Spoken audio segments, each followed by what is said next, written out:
Hello, everyone. It is Friday afternoon here in the great state of Georgia in Atlanta Metro. I shouldn't say for the whole state. I don't know what's going on down South Georgia. Might not be all that great. Anyway, we are here. It's summer madness, folks. We're here for you. By the way, who are you? The bold one, the cold one, John Colder Ice Lofton, and Beyonce. Okay. I'm Brent Berry. It's about the storm. It's about the storm. Hey, Yeah, we already got a like from somebody. Sean we got a Dow Sean Dow Woodley. Do you know who that is? Sean Woodley. Well, it says Sean Dow. All right, what's up? Is He that one of said the TSPers? he is a TSPer. You, So, you guys should get some. welcome. You should get some T-shirts like "You down with TSP?" We got all kind of TSP t-shirts. Y'all know, yeah, you know me. Come Yeah. on, do something like that. Wow, You can get the that's so unique. Wow. you can get the lady that does the T-shirts to hook y'all up. Mm, mm, mm. Come on. You down with TSP? And then people would yell, "Yeah, you know me." That DJ Cento could do like a remix for the song. You know. Oh man, Oh, we got a not now we got a love. We got a like and a love. We got I like you're just watching through it. Yeah. a love Way to go. from Giselle Bond. Oh look, see, Wow. exactly. She knows what I'm talking about. I'm not even a member, and I'm giving you guys gems like this. Yeah, right. Wow. You're just That's right, blowing us Giselle. away. That's right. Come on, you know me. You down with TSP? You're so Come crazy. on, man. That I would actually consider joining just for the T-shirt if that was like so one of them giveaways, something like that. Mm. You know, I consider it. All right, let's get this out the way. Where were you last night? The Beyonce show. All right, Opening night. let's get let's Atlanta, get Georgia. let's get the report. Oh man, dude. Y'all need to just read my timeline because I didn't put the whole show on the timeline. But um it was absolutely amazing. It was everything promised and more. And man, it was just good. It was so good. And it went on for almost 3 hours. That's see, That's that's crazy. just that's too damn long. That's I mean, crazy. what? Who other act? Because she must have had some opening acts or something. I mean, No, she doesn't have opening. What are you kidding me? does she have that many Beyonce, she songs doesn't to have three need. hours? I didn't know she had that many songs for 3 hours. I mean, She's been in the game for 25 plus years. as I said, I didn't even know she had all that material. Was she doing like other people's songs too? No, she doesn't do other people's songs. She got her own thing going on. 25 years of single lady. I mean, come on.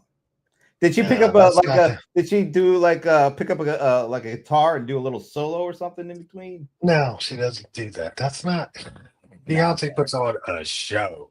It's I'm sure it's there's a lot of dancing and stuff. That's great. I'm not knocking that, but 3 hours of dancing. it's 3 hours of singing. Okay. 3 hours of That's what she singing. does. Here's the thing. She puts on a show. That's why I posted in there like I did seen them all, the Prince, the Nah, Sprinkles, you can't do that. all You, of them. you cannot be serious about what you're about to say. Oh, absolutely. She's No, definitely no. I look. I nobody didn't see Prince more than me, Mm, but the difference between a Prince show and a Beyonce show is Prince actual music. is he's there, he's playing his Yes, music and yes. everything. She puts on a show. It's a whole different, it's a whole Some of different us ballgame. think of that as more of a show than a whole bunch of dancers running around. But I'm just saying. Yeah, that's fine. Uh, uh, She puts on an entire production, you know. See, He is that's just a good. production. I mean, it's not even fair to compare the Yeah, two, you're right. I but the shouldn't do deal that. is, Shouldn't do that. uh, you know, the deal is she's gonna come out. She's for one. Well, I was gonna say she does it all in heels, but he did it in heels too. That's But probably the one commonality.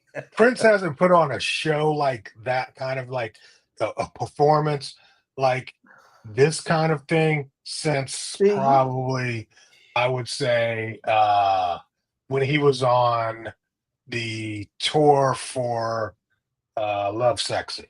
So Love Sexy, that was the last time I remember him putting on wow. a big, this is where he brought out uh no, because musicology, my husband said I heard him. musicology. I agree with I'm that. trying to I'm trying But I'm musicology, he still just he did what I mean is he brought like back then he brought the stage, he had the car, he had the basketball area, then he had the dancers. It was a big choreographed presentation.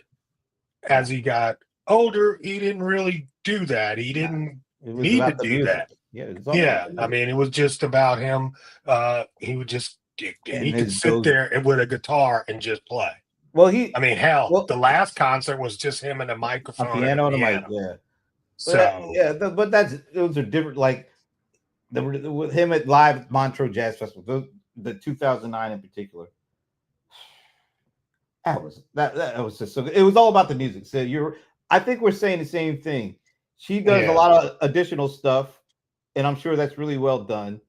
I focus more on the actual music and how he orchestrates the band, how he plays the production. instruments. That's what I want to say. She puts on a production. Well, his production is all around the music more than all the other stuff, which is Yeah, not she's bad. got the visuals. She does, little movie what do they call vignettes? Vignettes. No, it's vignettes. Vignettes. I can't. I want to say vignettes. All that. Like Benet's vignettes.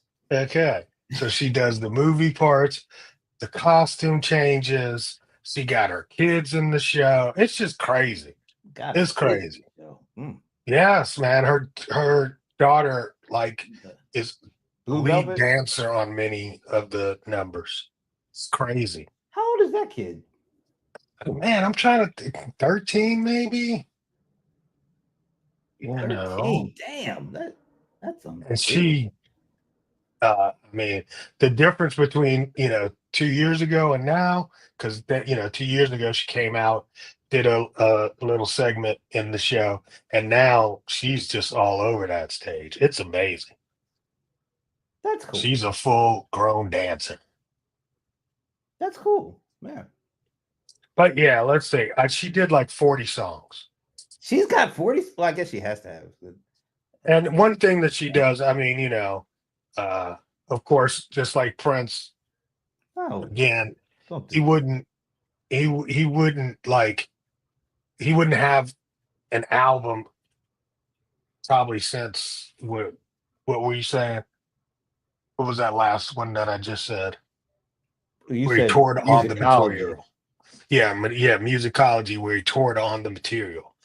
So she tours on the material. Let me So ask you about something. literally Let me ask you like something. 10 songs are from the current But album.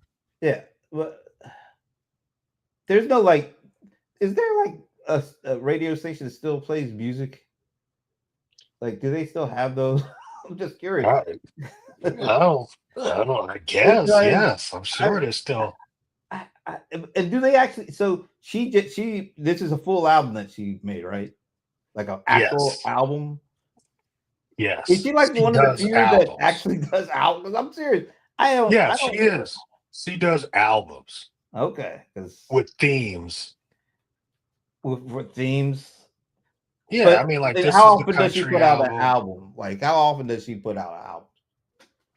I guess every 2 years for right now, because Every she's 2 years. doing a 3 album jaunt. So we're on album 2 right now. Oh, okay. So this is like a 3 The album trilogy. project. Yeah, I think she's gonna do these 3 albums and then probably retire. Are these all country? No, Okay. dear God. I'm just asking. Look, I'll be brutally honest here. Yeah, you don't know. You don't know. It's I okay. don't know who puts out albums anymore. Period. Unless they're old folks. Everybody puts out albums. Who's putting out an album? Did Kendrick put out an album with that note "They Not Yes. Like Us"? Because I thought that was just a battle rap thing. Yeah, but I mean, he came back and did an album at the beginning of the year. Eric Of is course. asking a question, which I've been seeing y'all producing content for a long time, but never knew the origin story. Wow. Oh. First of all, Eric, get a life, man.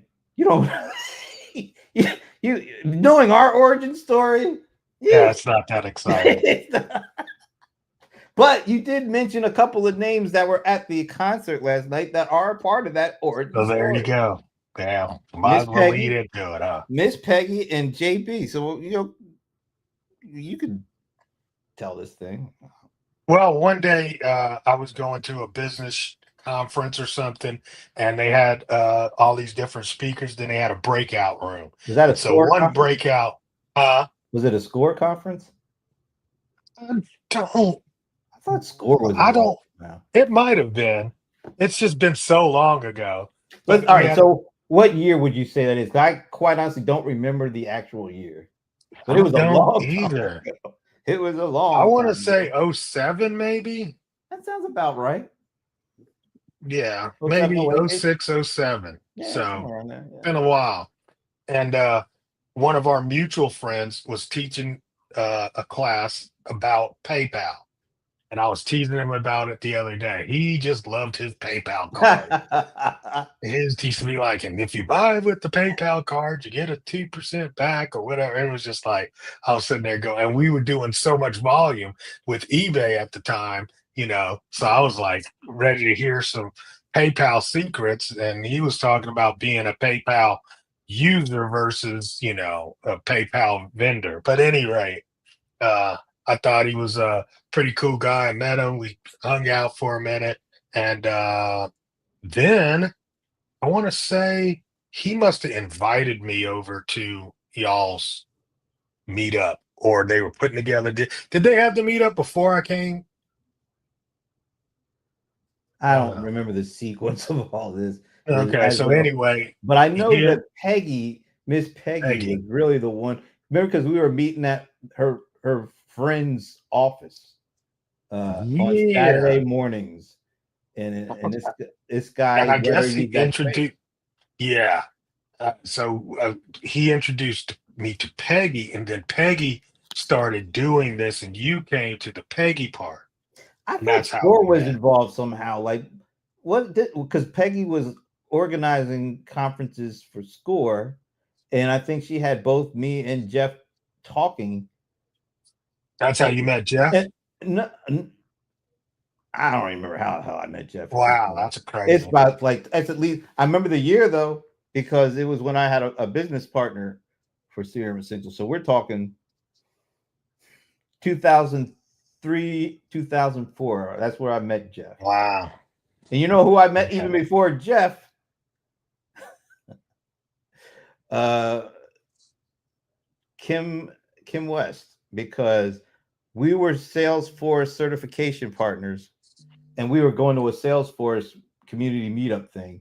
And that's where I met her. And that was like 2003. Then I The think I AI met, doctor. yeah. So, so He loves that. I met Jeff somewhere around the same time. So I met Jeff before I met Peggy, if I'm not mistaken. All right. So we all ended up going to these morning meetups. Yeah, Saturday morning, weekly. It was like a tech, we were all sharing like tech tips and tools and stuff like that. I remember that part of it. Yep. And I remember, like you said, we were meeting we met at like some lawyer friend's office the Was first it a couple of lawyer times. friend? Hmm. Or somebody that had an office downtown Atlanta, right? No, it wasn't even No, downtown. It it was on was the like, south side. yeah, it was like either College Park or it was Yeah. kind of somewhere not too far from the airport. Yeah, somewhere down that way. something like around the Riverdale Road exit, somewhere like that. And it was a nice little office. This guy had a nice little office. Yep. And I think his name was Al. I don't remember his last name, but Oh, yeah. he was a guy. He did like recorded people's.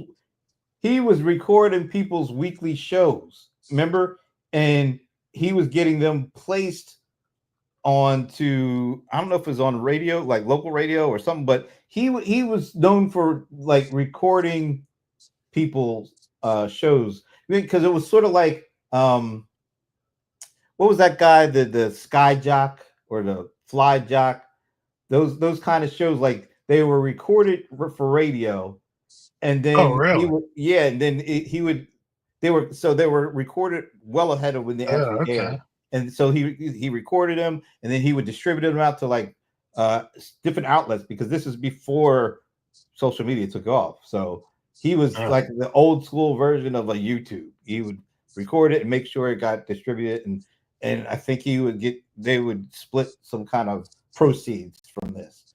So yeah. I forget his last name. He might not even be with us anymore because he was older than Peggy was, I believe, back in the day. So, but anyway, they had a cool relationship, and he let Peggy have this space to hold these weekly tech things, and every now and again he would pop in and see what was going on. I remember that. I don't even think it was weekly. Was it weekly? Maybe it was monthly. I can't remember. I think it was like monthly or maybe something. It was monthly. Yeah, we would come together once a month. And we did that for what, about a year or two? At least a year. And we met a lot of different people. We met a lot of different. I met a lot of different people. I know you probably already knew, but met a lot of different business community folk. And one of them folks was him. Yeah, and I always thought of Peggy and Jeff were kind of the ones who brought everything together. Because old school business networking. Yeah, I think Peggy knew Jeff before I knew either of them. And I think Jeff met Peggy because remember, Peggy was Miss Personal Productivity. She was all productivity queen. Yeah, and self-promotion queen. And she was like on TV, and and she had her, her shtick. And I think somewhere along the way, her and Jeff met up. And then somehow, I think Jeff must have been the reason why I met Peggy. I think that's the way I got kind of hooked into this group of people. And I think you must have come by way of Jeff and Peggy too, but from a different angle. Wow. And we did this for at least a couple of years before Peggy moved to North Carolina. And then me, you, and Jeff kind of broke off from that, and we just decided, well, want to meet up because that one was coming to an end. No, she moved. Yeah, she moved to North Carolina. That's what I mean. So she moved to North Carolina, and that's how we just kept it going. Yeah, and at first it was, I think Kim came to a couple after we broke it off, and then there was some other. What was that guy? The guy that you tried to do some business with. He was. Oh, what is that guy's name? You remember? And I don't want to disparage, but it seemed like he knew a lot about internet marketing, digital marketing. Oh yeah. But he was. You found it difficult to work with him because he wasn't always showing up when you wanted him to show up or something like that. That's why I'm not using any names. But yeah, there was several people. A lot of people that started with us doing that, but it didn't dwindle down to me, you, and Jeff. Then it just whittled down to me and you. And I think really what happened was the COVID hit. No, man, this was way before COVID. We started watching Amazon well before COVID. Remember, we would go to Panera's and we'd go to Steak and Shake. Jeff would come over, wouldn't he? Every now and again. Every now and then. I guess we were the only people that would just. We were doing it weekly. Like we got to just like we are now. We were kind of stuck on doing it every week. And that was we were talking about Amazon all the time. And then we started going on location. We would Steak and Shake. We we would go to what was it?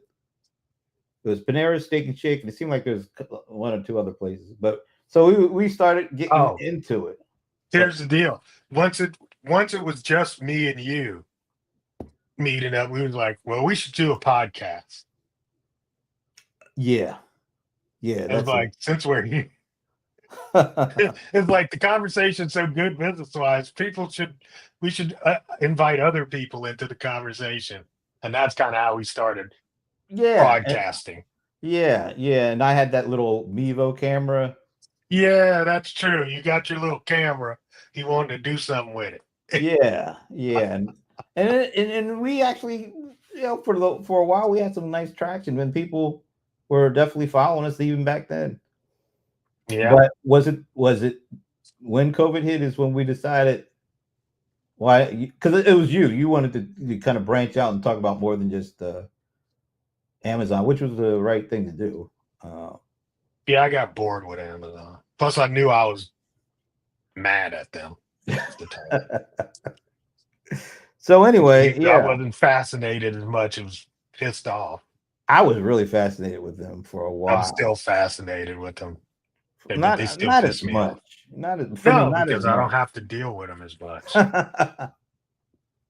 But It's they were like, doing thank so God. much. They were doing so much, like, and it was fascinating for a long time. Anyway, we decided to branch out and which I mean, it's not like we ever thought.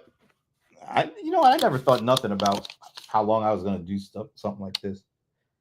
I just it was I like talking about some of the stuff, and I get tired of talking about my usual industry stuff when and it was cool Yeah, to be able to talk, not only talk about that's something me. different, hunting that. Right. I get tired of talking to smart people sometimes. So then on Fridays, Yeah, I talk to him.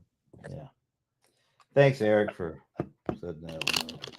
But anyway, uh, yeah, that and then there's so much to talk about, and Friday you feel like you could talk about it in a little more relaxed manner, not like your usual business kind of stuff.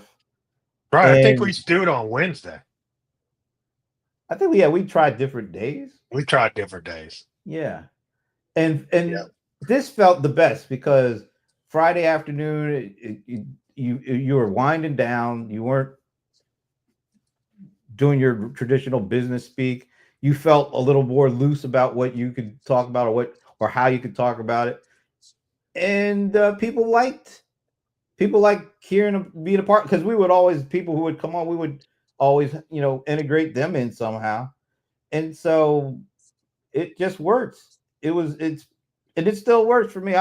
You know, who would have thought we'd still be doing this, and we haven't made a dime from this. We just do it. It's crazy.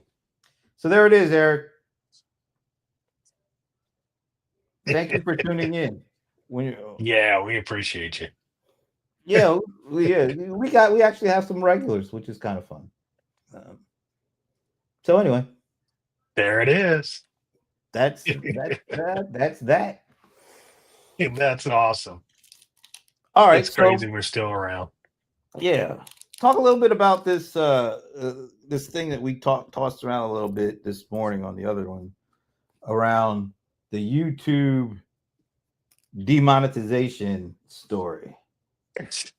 I think there are people out there that's gaslighting a lot of other people.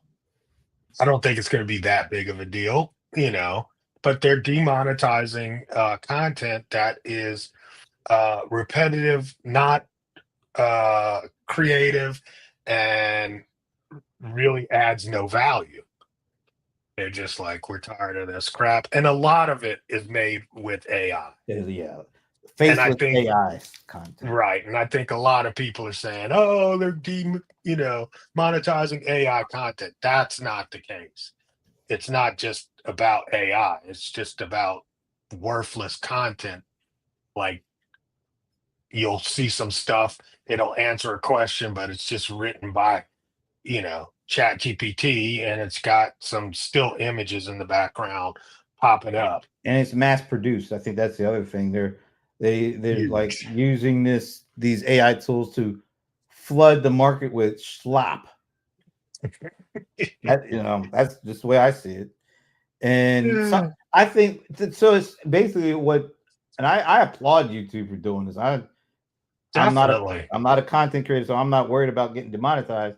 But I'm a consumer of content, and I get tired of seeing that dribble, and you're seeing it more and more and more, and it's no good to anybody. It's only being produced because somebody's trying to monetize it. They don't really care about the stuff. They just care about the monetization of it. So I am But people glad. are watching it. People are watching it. Yeah, but I think, People are well, these people are channels be watching having some of millions it. of views. But think YouTube might be saying, you know what? And I think you mentioned this because they're always thinking of it in terms of their how they make money, how this stuff makes money. Maybe it might be making money, but maybe it's not making as much money as the actual real content. And so they I need don't to think it's figure. sticky. I think they are trying to figure out how do we get the right content, the stuff that's actually really making money. How It'll do get you we? coming back. I How don't do they think get that that? content makes you come back. Yeah, so which means it's not as monetizable, basically. So Right. I think YouTube is saying, all right, there's a lot of there's a huge amount of content. How do we make sure we're putting the right parts of that, the monetizable parts, in front of as much people as we can, and blocking the stuff that doesn't make the kind of money that the good stuff could make. So Yeah. yeah, there's definitely a component of that, but that also helps Yeah. us consumers not have to go through all this nonsense to find that good stuff. Right. And it costs them money. Yes. It costs And YouTube money. They gotta, house that crap. They're probably tired of that taking up all their space. there's so much attention any of us have. So if you put stuff in front of us that makes us wander, that's costing YouTube money too. So they Yeah. have to figure out the stuff that is really quality enough to put in front of people that will keep the people watching. Yeah. I like sometimes I'll watch something because it's kind of recommended. It's like, all right, I'll give it a shot. And so you look at it, and maybe it's like you're on there 15, 20 seconds. Then you're like, all right, I'm done. You start getting all sorts of recommendations based on that 20 seconds. Now you go back to your homepage, and it's like cluttered with all the stuff that's in that same category. It's like I just look at it for 15 seconds. Why am I getting all this stuff for putting my face down? Oh, It's like if I watch one glass cutting video, suddenly I get Yeah, they'll stuck. start showing you all the glass cutting videos. Like, come on, man. I didn't. So I actually go and clear my history when that kind of stuff happens. Oh, that might be the move, troop. Just you can go in your Reset your history, history. yeah, or at least cut out the last couple things because I just hate that. I look at something just for like a couple seconds, and I'm like, nah, I need to look at it to determine if this is something I really want to watch. And then if I'm gone in 20 seconds, then I go back to the homepage, and all of a sudden, all the recommendations are filled with stuff in that same category. I'm like, come on now. Because they're trying to find out what it is you like so they can serve you more. Yeah. So they'll Well, test you. they aren't their algorithms aren't up to snuff yet, and It's I think their algorithms are not. They don't really kick in until they have a lot of your kind of viewing stuff, and it's usually the real. It's like a real time. What's the things you looked at most frequently or most recently, and then they try to fill that. Take into account all the stuff, please, and not just the two or three things I just looked at, because that's irritating as hell. It is. It makes you really think, do I really want to watch this even for 20 seconds? Because I know what's going to happen if I do. So I've already got to the point where, all right, I'll watch this. Oh, I don't like this. All right, go to my history and clear it out. Did Oh, you okay. see the rock band story this week? What's the rock band story? Ah, a rock band with more than 1 million Spotify listeners ends up being a fake band. That's actually all AI Well, music. we were starting to hear about that kind of stuff a couple of years ago when that one engineer created all this music and all created a bunch of users that every time he put Yeah, in but the music, this is actually a band. so they did this. The band did this.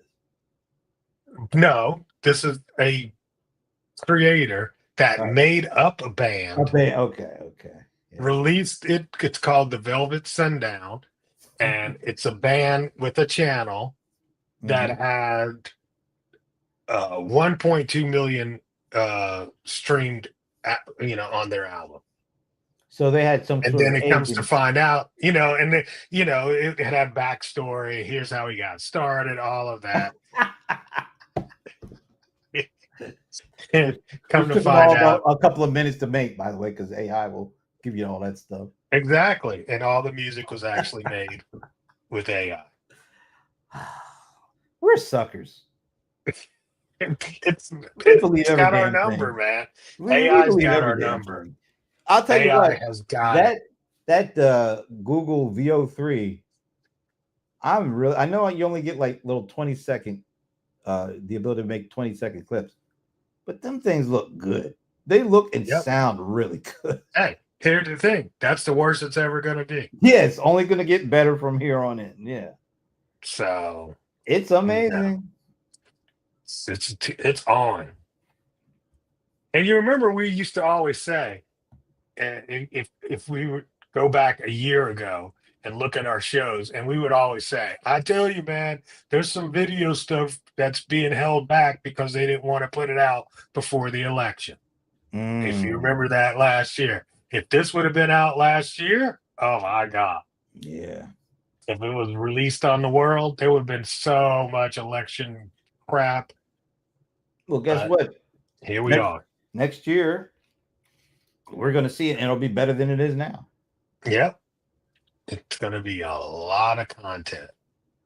There's going to be a lot of content. And there's crazy channels out there, Rad. Yeah. But, like I think Leland was mentioning this morning about that channel that's like Harry Potter and in like Kentucky or something. Yeah. And I've seen several copycats of that.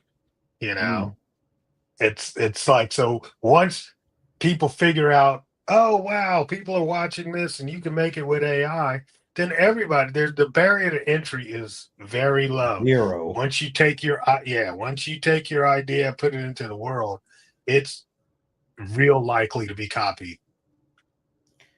And it's not just the content, like even I was saying earlier, it's all the hucksters out there that are trying to sell you their course. That's gonna, you take my course and you'll get this. Yeah, you'll get 1 million views too. So it's not just the content, it's the actual people. I'm sure there's eventually going to be an AI coach, like that is an AI is going to sell you a course on how it's not going to be a person, it's going to actually be an AI agent that's going to teach you how to get 1 million followers in 2 clicks or something like that. And they'll be more compelling than the real people. This is the power of AI, man. It's so exciting. Aren't you excited? You know what? It doesn't sound like I am, but I really am, because I've seen some of the really cool stuff it can do. Okay. I see some of the things that it can do, like really, really impressive stuff. But that gets drowned out by all the hucksters and all the people just trying to do shortcuts to get stuff out there. And I don't want to miss out on the good thing. I think we get enough balance of good and bad. It's fine. I don't think the balance is anywhere near where I'd like it, but I don't know if it'll ever get to that. There's just too many people that are looking to get over instead of really looking to, push the limits of what it could do from a positive standpoint of positive creativity, positive productivity. I mean, these things are doing some really outstanding things, but technology is only as good as the people who use it. And there are a lot of terrible people out there. I'm sorry. There just is. Lots of terrible people. And they can use this stuff just along with everybody else. Yeah.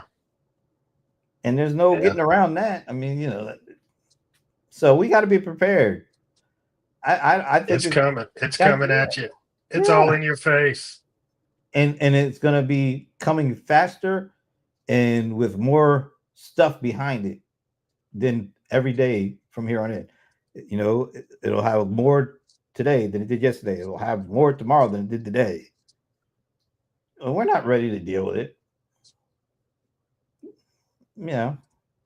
It'd be nice if there's a way that we could control it a little bit, but it's out. We don't even know what's coming.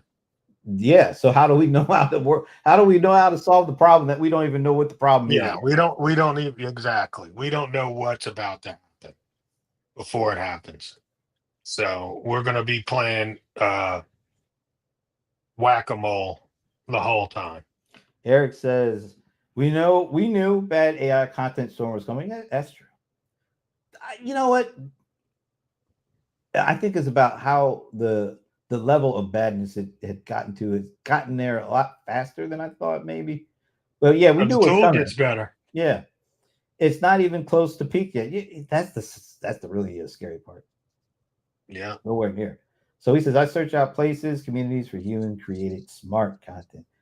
Guess that's why I'm here. There it is. We have Eric on our team. We got Eric on the side of the good. We need more of Eric. All for good. Yeah, we definitely need more of that. That's awesome, man. and we need a little bit more Beyonce. We need more Beyonce. You can't get enough. I can't. It's so crazy. It's so crazy. Can't get enough. You know what? Here's the thing. This is the most I ever paid for a concert ticket. How much was it? None of your business. Look, Peggy paid. Yeah. I mean, Peggy's pretty notorious for. But she wanted to see. But here's the thing. Once you go, you feel like you got more than your money's worth. The experience. And that's hard to do. That's very hard to do. And that's very impressive. I would assume that AI cannot replicate that aspect of the experience. The communal around people that have the same passion as you, and you're sharing in the experience of taking in her content. I don't think now when AI is able to replicate that kind of stuff, we are definitely in dire straits. Because just looking or hearing content is one thing, but being a part of an experience like that, if AI ends up being able to replicate that, oh my God, it will. It's going to. You figure you put the essence of what we have right now, and we're able to put that into a video headset kind of vibe, and I don't know. It's going to be interesting. Here's where I think there's hope for us. The way that I feel about Prince and what he's done, and I'm sure you feel pretty much the same way. I don't think AI can manufacture something that'll take me to that level. I just don't think, because there's a Prince backstory. There's what led up to getting his writing his first song, picking up and learning his first instrument, seeing him get a part of his first band, the story about how he got the contract with Warner Brothers and what stipulate. AI can make up the facts that go along with that, but not the feeling that comes along with when you're reading that and then you listen to it and you're like, my God, this guy was only 18 or 19 and he stood down Warner Brothers because he would only sign if they gave him complete control of. AI can't have that kind of thing on me. It can't make me feel the way I feel when I hear that. Then I hear Prince. I can't imagine something that wasn't real to be able to have that level of impact on me 45 years later. I can't imagine that. Can you? I'm trying to think about it. Well, I don't, not right now, no, but I won't rule it out. I'm ruling it out for my I'm own. telling you, man, the way AI be gaslighting people, it's an amazing tool. That's why I'm saying I can't see. I think it's different, maybe for the younger generations, like that weren't our age when he came out. He Yeah, I mean, literally they don't get that. there's no They so don't there's get that. no way that can be replicated. Like I'm sure there like people who I don't think were they have they won't even be looking for that. That part will probably be cut off in but their it's a part of the psyche. origin. It's the part of the origin story. Like AI can create an origin story, but can they create the feeling of the origin story? If you know But what it everybody is. doesn't know that origin story. Well, that might be where AI does get people, like the people that are the Beehive folks that are kind of grown up as a member of that. So they actually participated or was around when her origin story began. So they're going to be And you like us with, follow them all the way through. yeah. So that's going to be like like our generation with Prince and Michael Jackson, all that kind of stuff. But there's going to come a part when those generations are gone, but those stories are still there. And maybe that's where you're right. Maybe that's because those folks didn't experience it at the most impressionable time of their life. Like I was 13 when Dirty Mind came out for Prince. So literally, Prince, in a way, kind of raised me. Of course, my parents did, but every year Prince came out with an album. And at 13 and 14 and 15 and 16, and Prince I came don't out with think the something. impact of music is going to change, Yeah, but I but don't know if it has to be made by a human to get that feeling. I did me personally, that story, what attracted me to Prince was, of course, it was the music, but it was also the fact that he played all the instruments. It was also the fact that he produced it. It was the fact that in a span of like 3 or 4 years, like 80 or I guess particularly 84, 83, 84, not only was he putting out an album, he put out the Times 2 albums. He put Yeah, out I mean, but I'm saying I there's don't want to go. I that's don't part of want the to. mythology. I don't want to go. Yeah, I guess we'll see. I don't want to go all the way into Prince specifically, but I just think of like I'm just as an uh example. I'm My trying to think biggest of example. some people that are around right now that don't.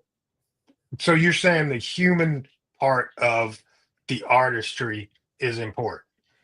Let's put it like this: if we found out somehow, some way, Prince didn't do some of the stuff that we know he did, and we found out, oh my, he didn't write that, or oh, he wasn't playing that. That would change the way you feel, wouldn't Absolutely, that's what it? I'm saying. Yeah. That's why them stories do matter, and the way that Right, but we felt. if I just manufacture, but I mean a lot of what Prince is manufactured. Well, not for me, but okay. I don't know what that means. What he's I'm just manufacturing. saying, I mean, look, the fact of the matter is he didn't give a whole lot of background about who he really was. You don't know Prince. I mean, You think you know and Prince. no, You no. I I'm don't just know him. saying I know about how he came about in terms of the music part. I don't know like some of that. I There's don't other know parts anything you about his have no life. idea about. Like when a couple of years ago when some news station in Minnesota uncovered this 50 some odd year video, old 50 some odd year old video, and they were looking for something, and it was like this. It was a teacher strike, and they were having a current teacher strike, so they were looking for footage of the last time there was a teacher strike. So they had to go back to like 1970, and so somebody was digging into the archive footage to see if they could find some footage of this strike.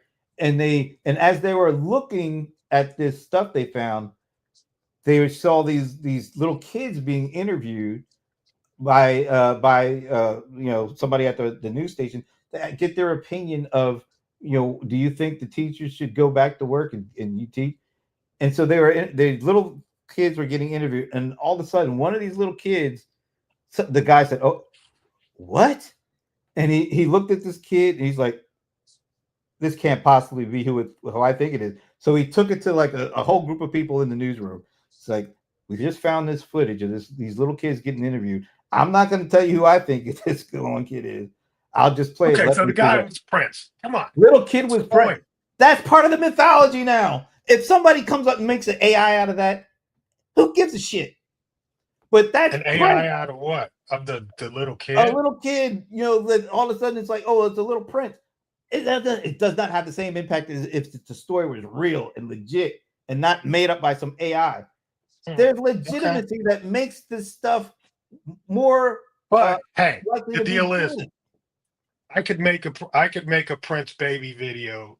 Oh no, with a mustache, you know. Yeah, we can make a Prince baby video now. No, thank you.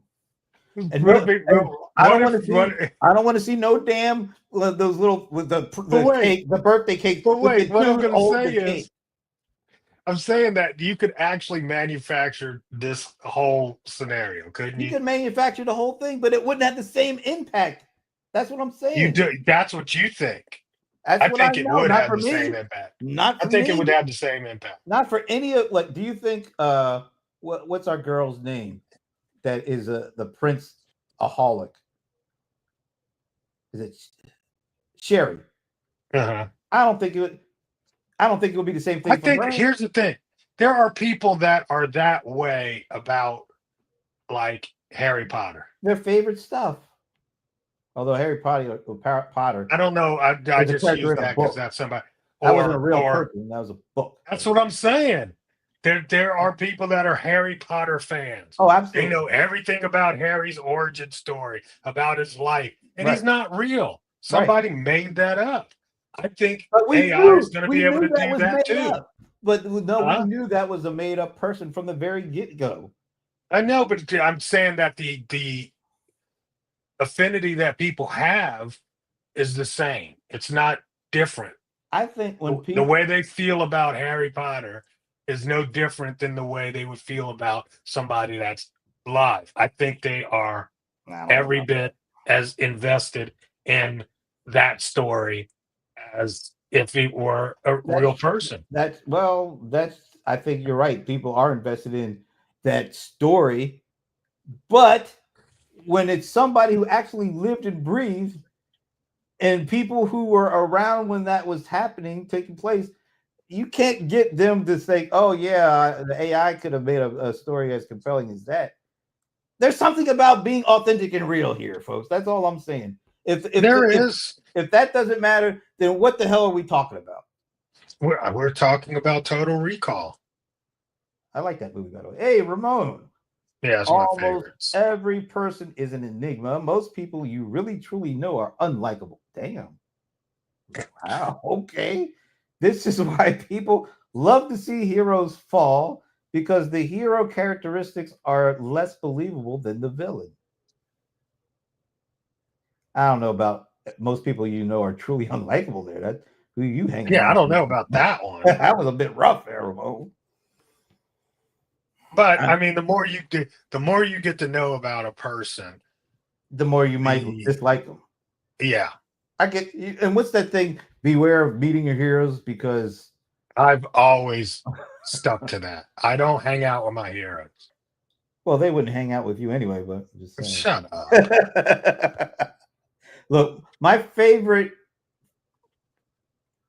athlete of all time is a guy named Eric Dickerson, who played running back for the Rams. For my birthday this year, my buddy Paul Greenberg, you know those services now where you could get your cameo. He got you a cameo. Yeah, cameo. He got me a cameo.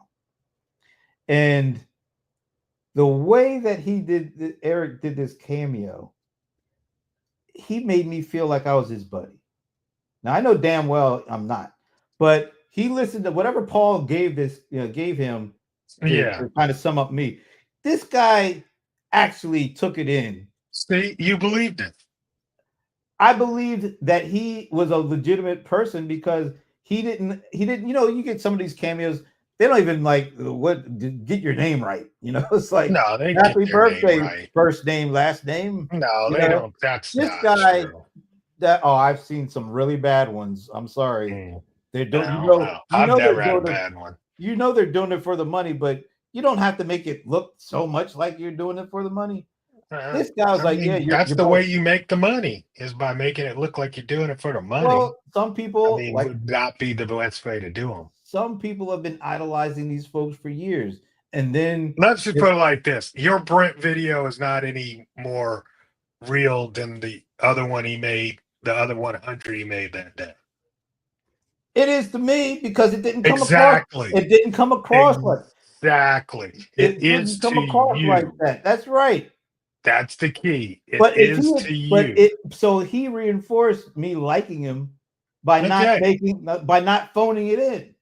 But I'm saying it was manufactured.